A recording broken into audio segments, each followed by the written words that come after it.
O manto de Turim. Os fiéis acham que esse é o manto mortuário de Jesus Cristo, mas a datação por carbono diz que é uma fraude. Durante décadas, os cientistas não descobriram como a imagem ensanguentada de um homem se formou sobre esse pano. Não é pintura, não é estampa.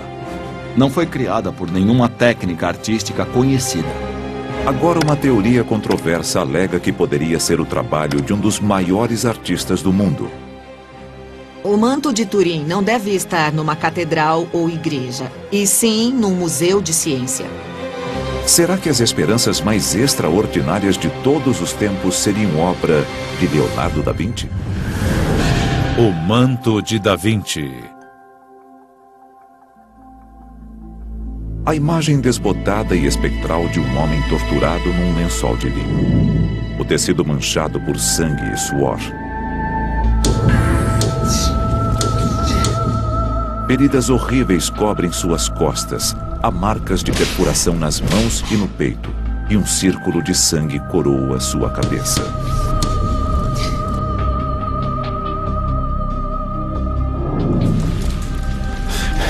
Durante séculos, essa relíquia foi considerada a mortalha de Jesus Cristo, a relíquia mais preciosa do cristianismo.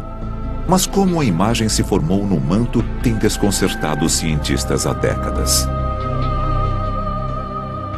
Saiba que, nos últimos 30 anos, devo ter analisado 50 tentativas diferentes de reprodução do manto. Fazer imagens com as mesmas propriedades químicas e físicas, ninguém jamais conseguiu chegar perto. A ciência não conseguiu resolver esse mistério, apesar de centenas de horas de testes. Eles não conseguiram recriar a imagem do manto de Turim. Quem falsificou essa relíquia preciosa era um mestre nessa arte. Um cientista, um anatomista e inventor. Uma das teorias mais controversas diz que o manto é um trabalho de Leonardo da Vinci. Ele criou a pintura mais famosa do mundo, a Mona Lisa. Mas teria ele também criado essa relíquia sagrada?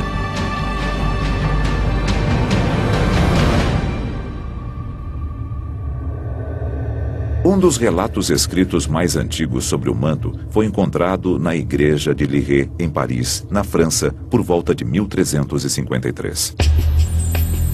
Hoje o manto está lacrado numa câmara de vidro à prova de bala na Catedral de Turim, na Itália, oculto sob esse tecido. Embora não possam vê-lo, milhares de peregrinos ainda se reúnem nessa igreja para orar diante do que acreditam ser a mortalha de Jesus Cristo ensopada com seu sangue sagrado.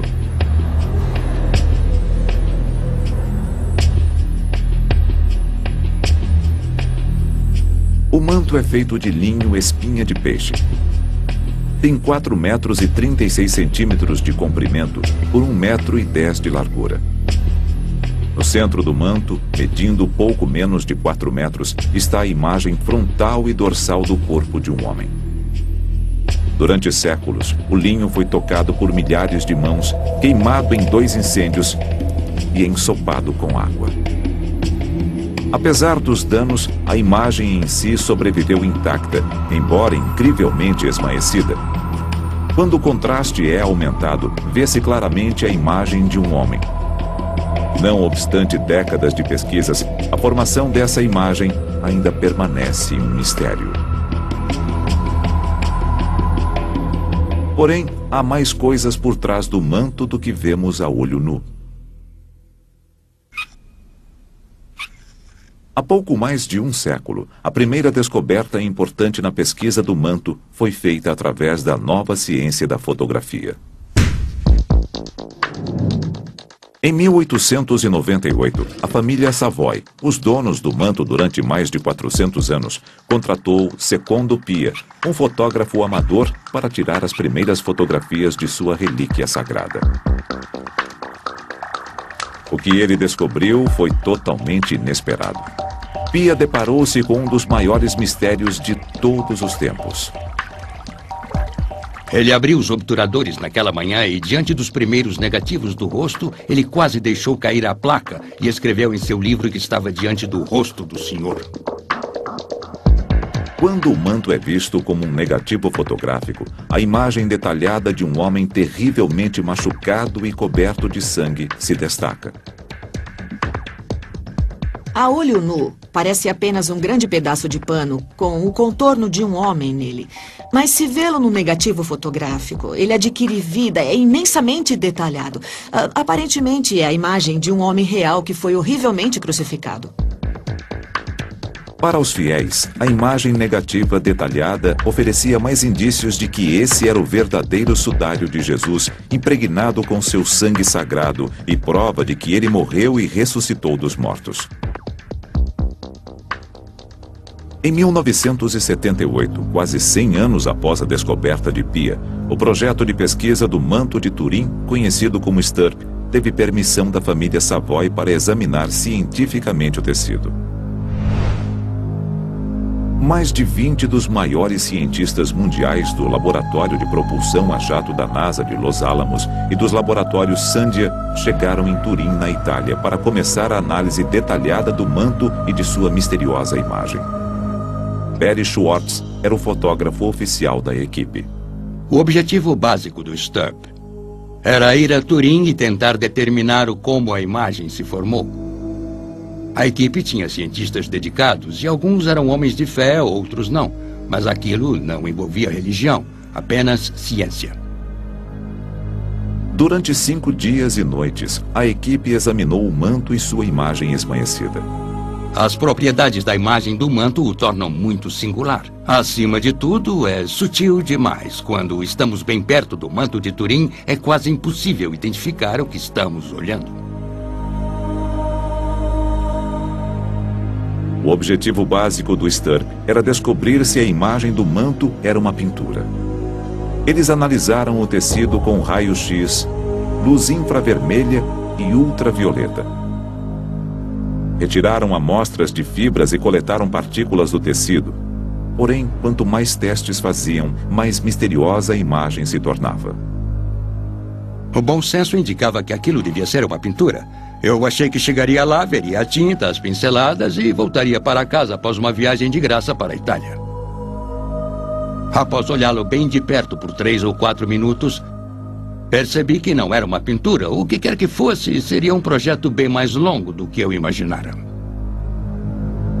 A investigação do STURP achou indícios diminutos de tinta no manto, mas numa quantidade tão pequena que era quase invisível. Se todas as partículas de tinta presentes no manto fossem amontoadas, ainda precisaríamos de um microscópio para vê-las. A equipe também descobriu que a imagem só existia na superfície dos fios de linho. Quando qualquer líquido, como tinta, é aplicado ao tecido, ele sempre penetra nas fibras. É um processo conhecido como ação capilar.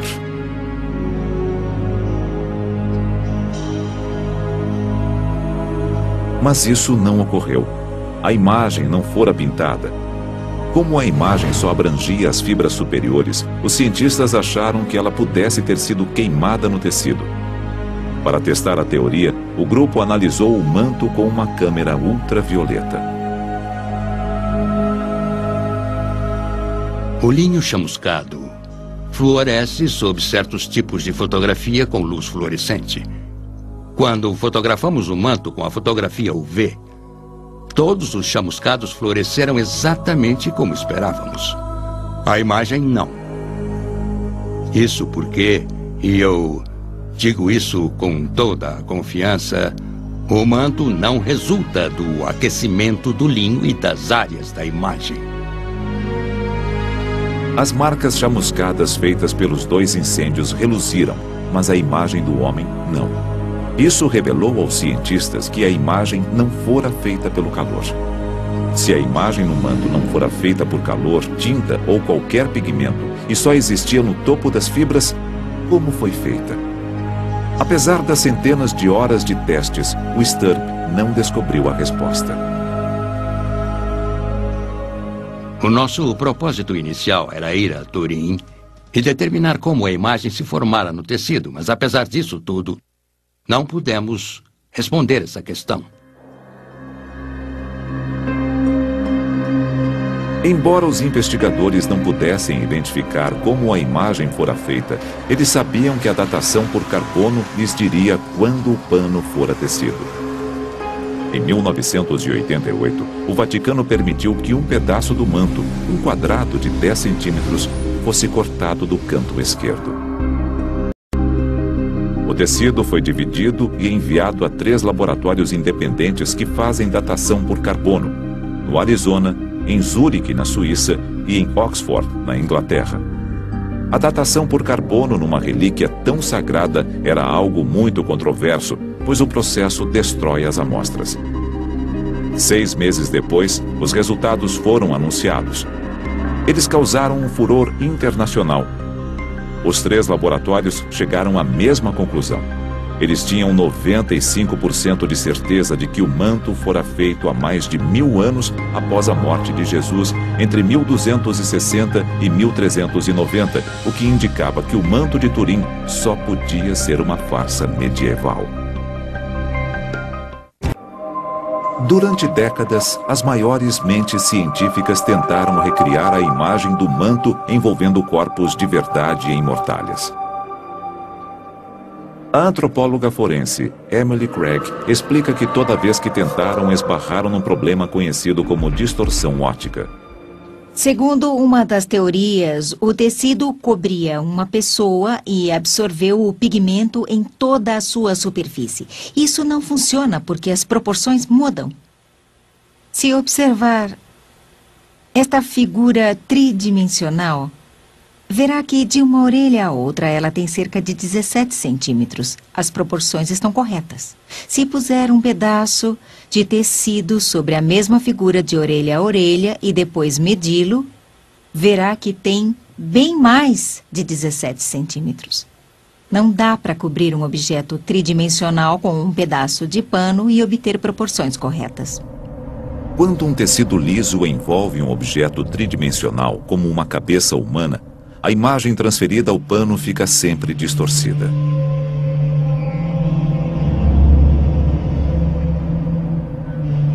As orelhas ficam tão espaçadas que o rosto parece inflado e inumano, bem diferente da imagem do manto. Alguns cientistas argumentam que uma coluna de gás escapou do cadáver e projetou uma imagem sobre o tecido.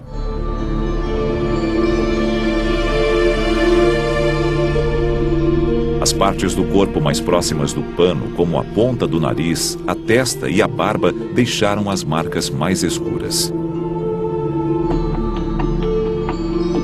Essa teoria da projeção poderia explicar como a imagem da parte frontal se formou no manto. Mas e quanto à imagem de seu dorso? As costas do homem deviam estar em contato direto com o pano e todo o seu peso pressionado contra o linho. Isso deveria fazer toda a imagem dorsal parecer um bloco compacto de cor. No entanto, a imagem das costas do homem não é mais escura que a imagem frontal.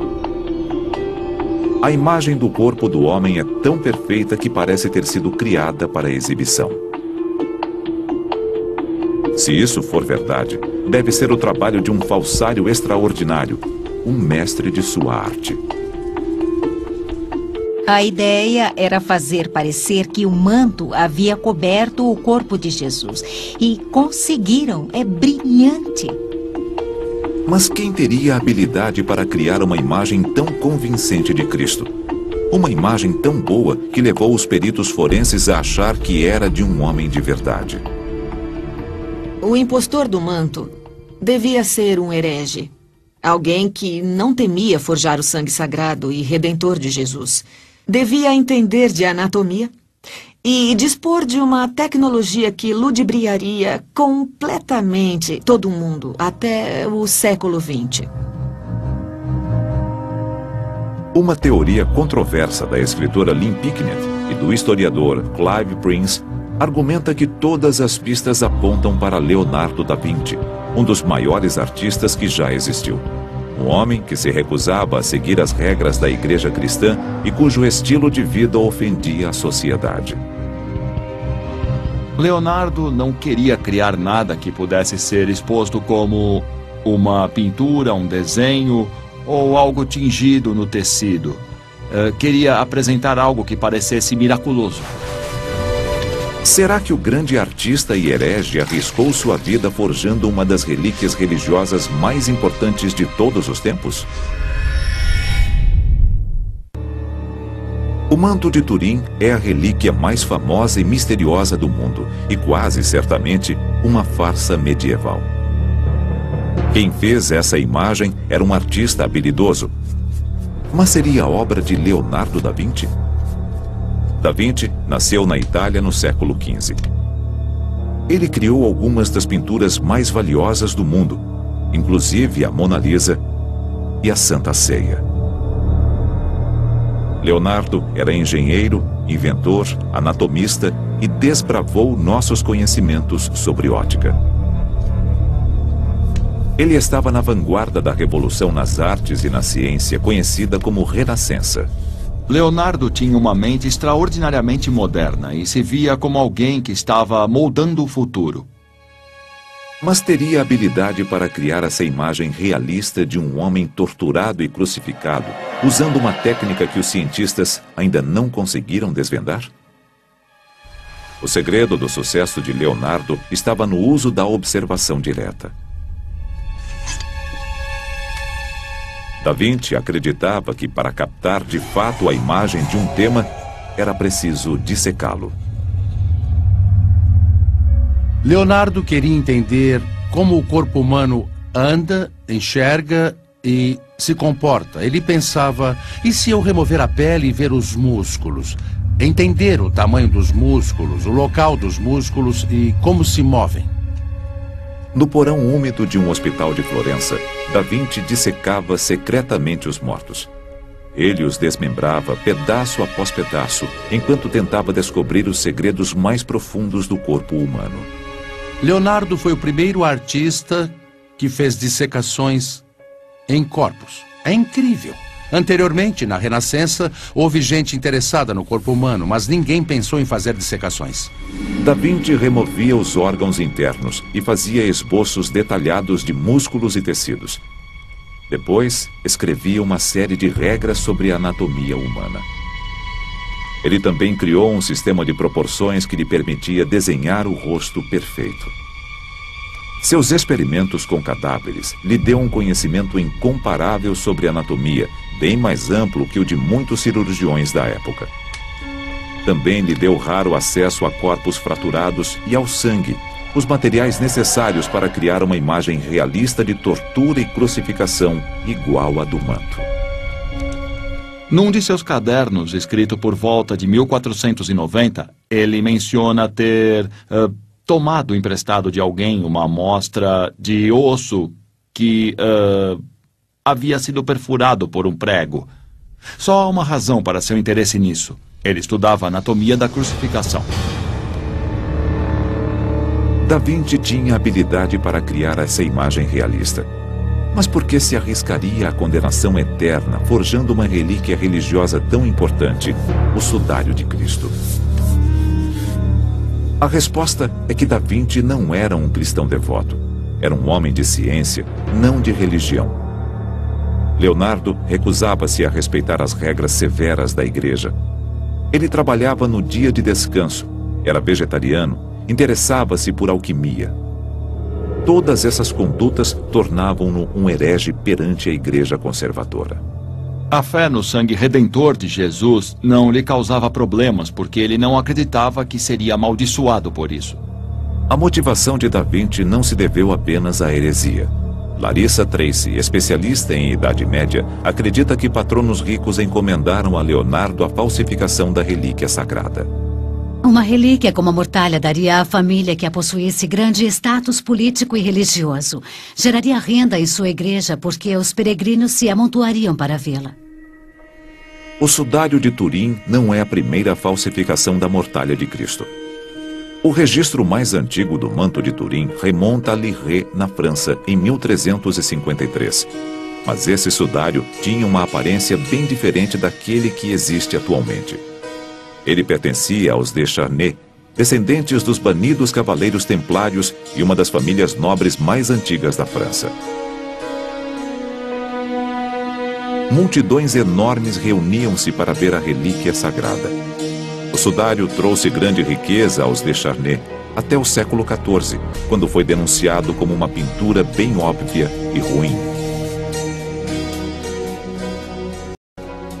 Em 1389, o bispo Darcias escreve uma carta ao Papa Clemente VII, queixando-se do manto, uma falsa relíquia que estava sendo exibida numa igreja vizinha.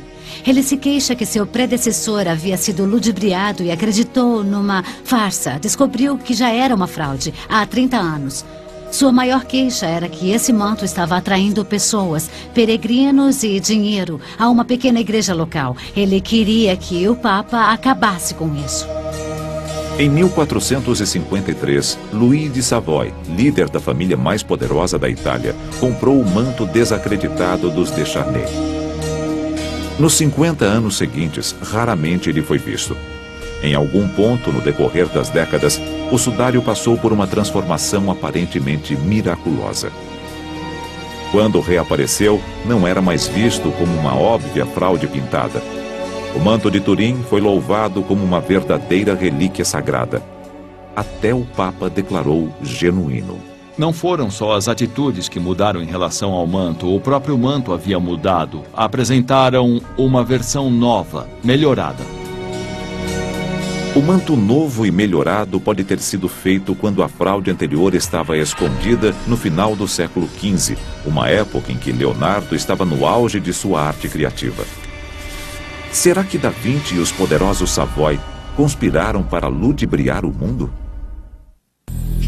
O manto de Turim é a relíquia mais famosa do mundo cristão.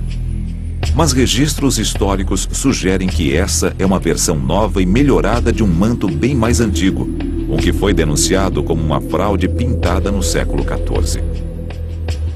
É possível que o manto atual não seja o mesmo que apareceu em Lirey. A sugestão é que talvez outro manto tenha sido criado para substituir o anterior. Seria bem possível refazer uma relíquia, principalmente se essa relíquia estiver bem escondida há muitos anos. Será que os novos donos do manto, os Savoy, recorreram ao maior artista de toda a Itália para fraudar uma versão de aparência mais autêntica? Da Vinci tinha a perícia necessária. Ele sabia bastante sobre anatomia e sobre a estrutura física e muscular do corpo. Ele tinha todas as ferramentas para criar uma imagem como a do manto. Leonardo trabalhava para muitas das famílias mais ricas da Itália. Na Biblioteca Real de Florença, há indícios que o ligam diretamente ao Savoy. Acredita-se que esse desenho seja um autorretrato de Da Vinci. Pertencia ao Savoy, assim como o manto de Turim. Se os Savoy encomendaram a Leonardo que forjasse uma relíquia de aparência mais autêntica, isso não era nada novo. A falsificação de relíquias, infelizmente, era muito comum na Idade Média. No final do século XIV, quando o manto de Turim apareceu na França, havia uma cultura muito difundida de corrupção eclesiástica. As relíquias atraíam multidões de peregrinos, bem como seu dinheiro. As mais lucrativas eram as que estavam diretamente relacionadas ao corpo de Cristo. Nós temos as aparas das unhas dos pés de Cristo, há pedaços e lascas da cruz sagrada, milhares de pedaços da Santa Cruz. Temos o prepúcio sagrado. Houve pelo menos 4 mantos diferentes na Idade Média que supostamente eram o manto fúnebre de Cristo. O manto de Turim é o único que tem uma imagem. Mas o manto de Turim foi considerado a relíquia suprema porque, se fosse genuína, era um elo físico com o corpo torturado e crucificado de Cristo. O sudário que ele descartou ao ressuscitar. Ter, sabe, a imagem de corpo inteiro de Jesus, supostamente, e coberta com seu sangue sagrado e redentor, seria o máximo. Não poderia haver melhor relíquia que essa. Curvem-se e venerem o Savoy. Não há nenhum relato escrito que prove que Da Vinci criou o manto de Turim. Ele não escreveu sobre isso em nenhum de seus cadernos, mas ele também nunca escreveu sobre a Mona Lisa. Se Da Vinci aceitou a encomenda do Savoy, ele foi obrigado a trabalhar em completo segredo. Quando uma relíquia era falsificada, a identidade do artista jamais era revelada. Provavelmente jamais admitiram que a relíquia era uma fraude, porque era perigoso admitir como falsa uma relíquia pela qual as pessoas tinham devoção. Há um problema com a teoria de Da Vinci. A datação por carbono diz que o pano do manto foi tecido entre 1260 e 1390. Mas Leonardo só nasceu em 1452, mais de 60 anos depois. Embora o tecido possa ser datado pelo carbono, é impossível os cientistas datarem a imagem em si.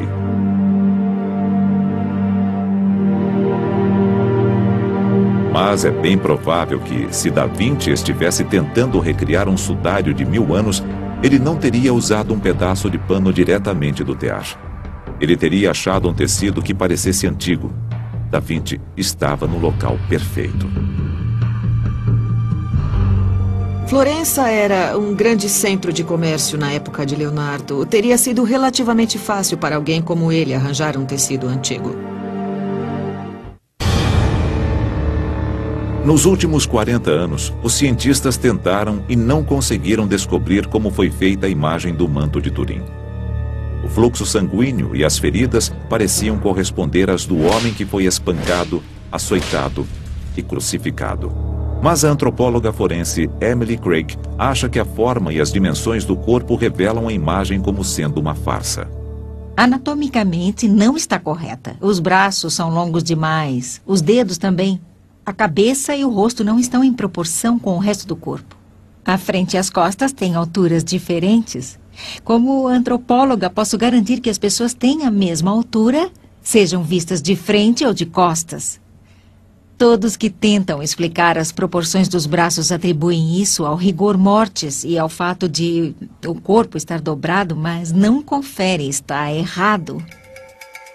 Essas imperfeições intrigaram o historiador de arte Nicholas Allen. Ele estuda o manto desde que saíram os resultados da datação por carbono há mais de 2 décadas. Em vez de tentar descobrir como o manto foi feito, os cientistas logo descartaram como uma fraude qualquer. Mas isso não me satisfez. Como ele foi feito? Decidi descobrir como ele foi feito. Allen acredita que a chave desse mistério está nas estranhas dimensões do homem. Após mais de 20 anos de pesquisa, Allen desenvolveu uma teoria que explica essas distorções. Ele acha que o sudário é a primeira fotografia do mundo. Se observar o manto de Turim como ele aparece a olho nu, verá uma imagem negativa de um ser humano. Se tirar outra fotografia dele, obterá uma imagem positiva daquele ser humano, ou seja, o manto funciona como um negativo. Isso é um forte indício de que foi feito fotograficamente. Essa imagem de uma construção rural é considerada uma das primeiras fotografias do mundo. Foi tirada em 1825. Mas seria o manto de Turim um exemplo bem mais remoto de uma fotografia? Embora a câmera só tenha sido inventada no século XIX, o dispositivo óptico que a antecedeu, a câmera obscura, já existia desde 400 a.C.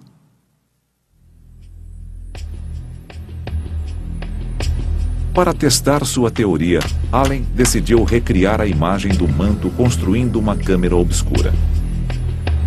Allen pendurou um boneco representando um corpo humano em tamanho real do lado de fora de uma estrutura. Do lado de dentro, ele escureceu um cômodo e na parede colocou uma lente de cristal redonda. Allen esticou um pedaço de tecido sobre uma moldura. O tecido foi embebido em sulfato de prata, ficando sensível à luz, assim como um filme fotográfico. Todos os materiais usados por Allen eram facilmente encontrados na Itália do século XV, época em que Da Vinci estava no auge de sua capacidade criativa. Assim que a lente é descoberta, A luz penetra no recinto e projeta uma imagem de cabeça para baixo, fotograficamente perfeita, do corpo sobre o linho. Funciona exatamente como uma câmera fotográfica, só que, em vez de a imagem ser projetada sobre um filme, ela atinge o linho sensível à luz. O sulfato de prata no tecido reage com os raios ultravioleta e começa a mudar de cor. Uma imagem permanente do boneco queima lentamente no tecido.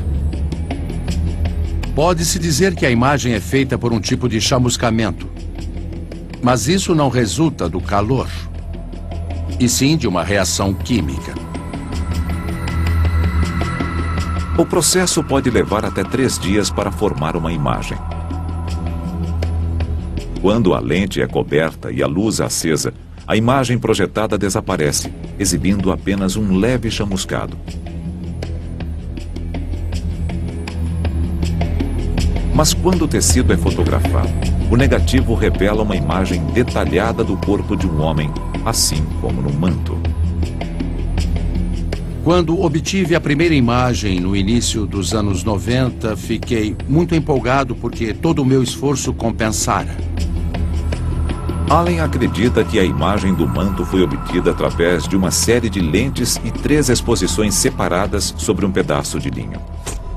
Uma para a frente do corpo, uma para as costas e uma imagem mais detalhada da cabeça.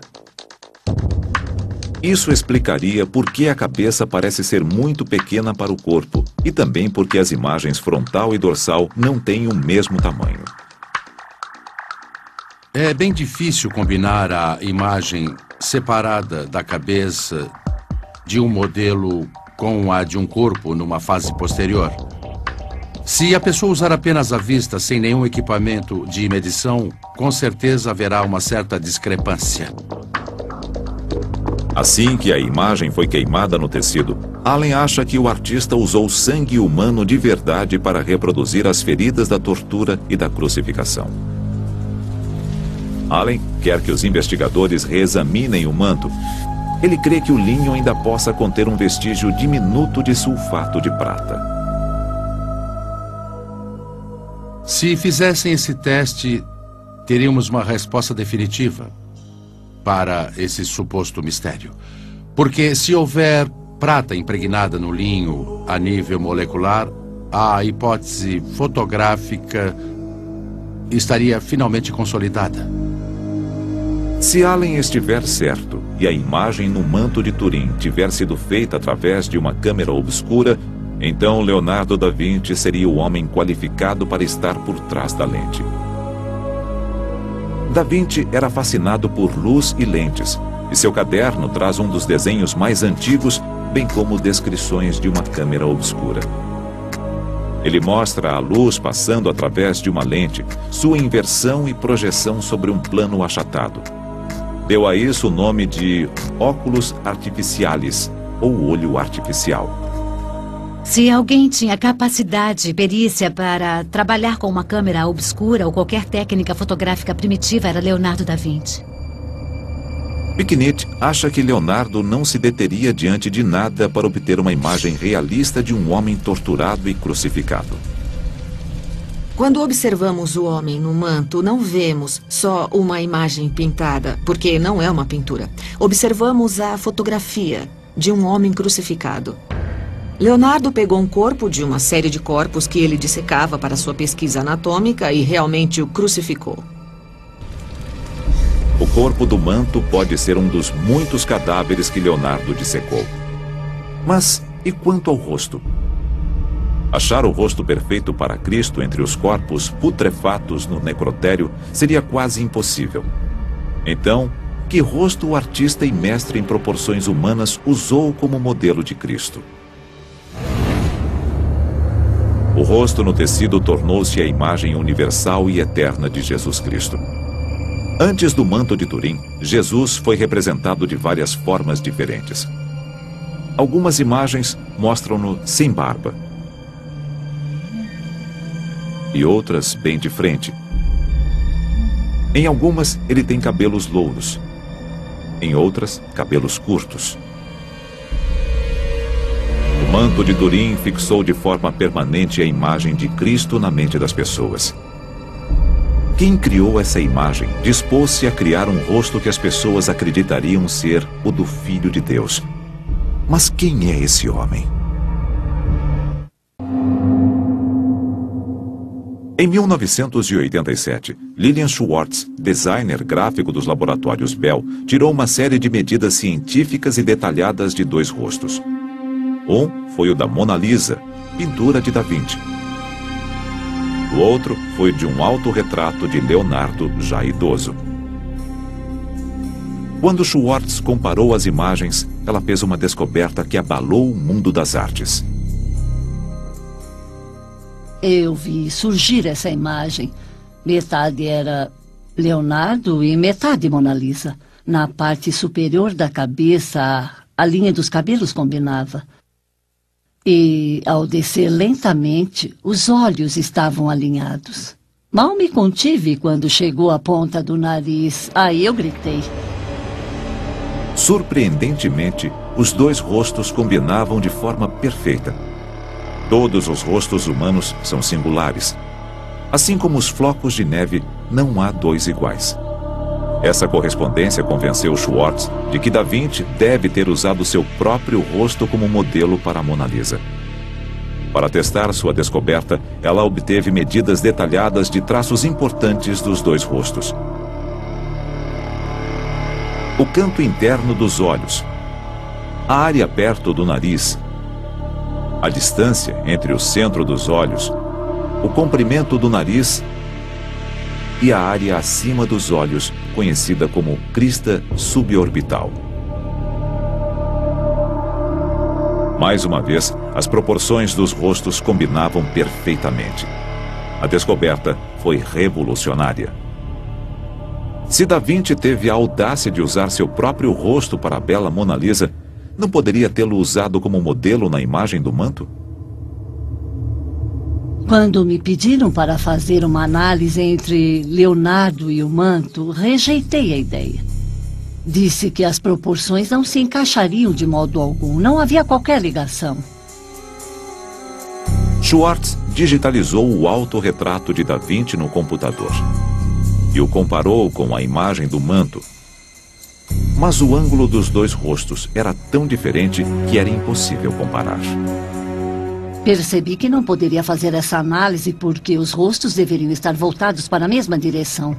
Mas em janeiro de 2009, Schwartz começou a analisar um desenho diferente de Da Vinci.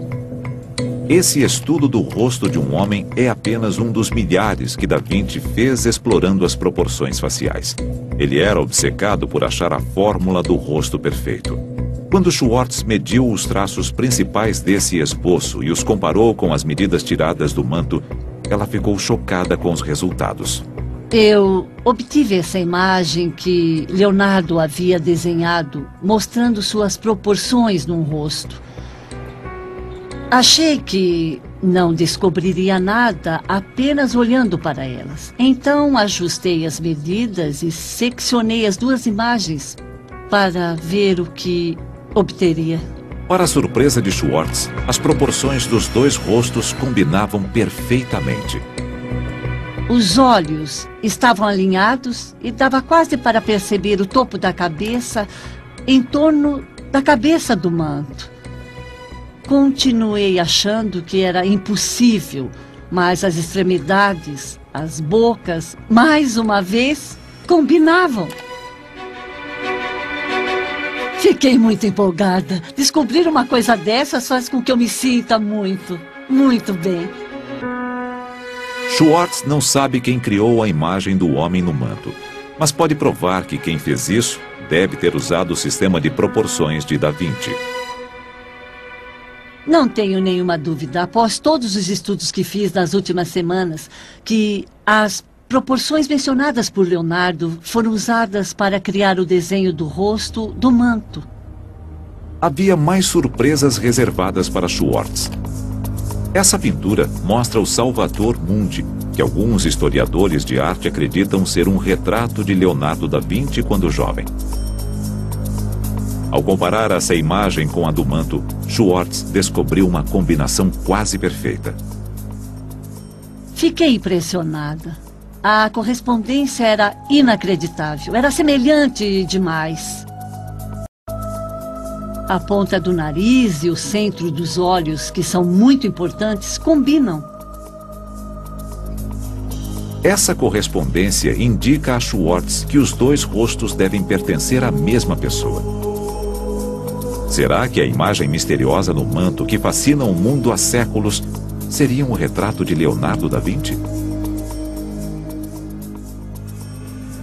A imagem do rosto do homem no manto e o rosto do Salvator Mundi combinam exatamente em todos os sentidos.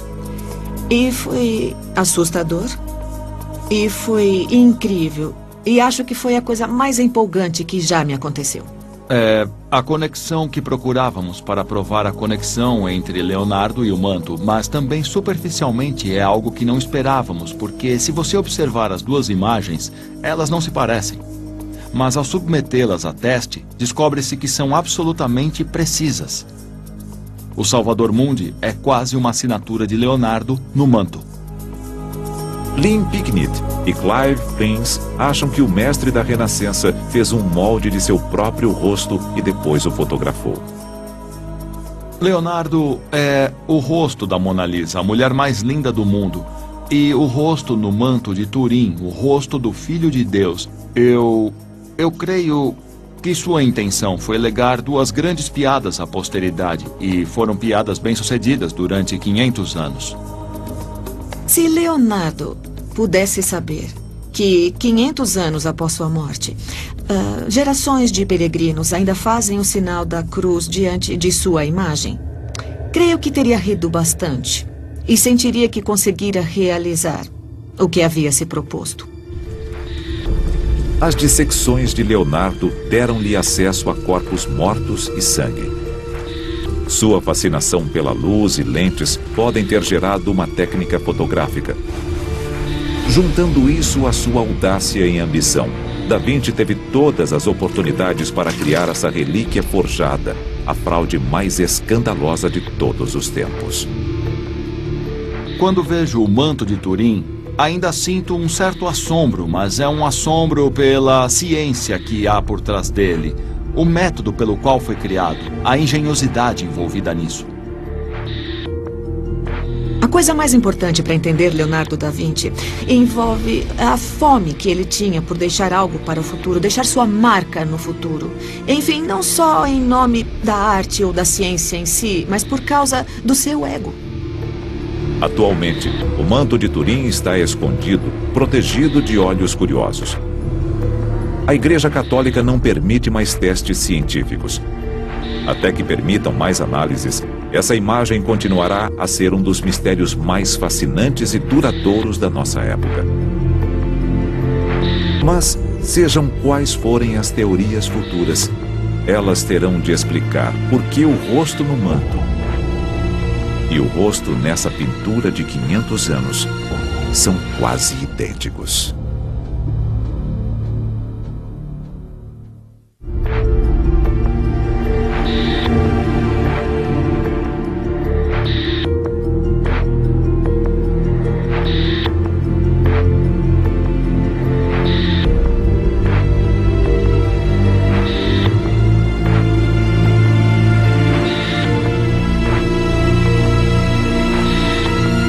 Versão brasileira, DPN Santos.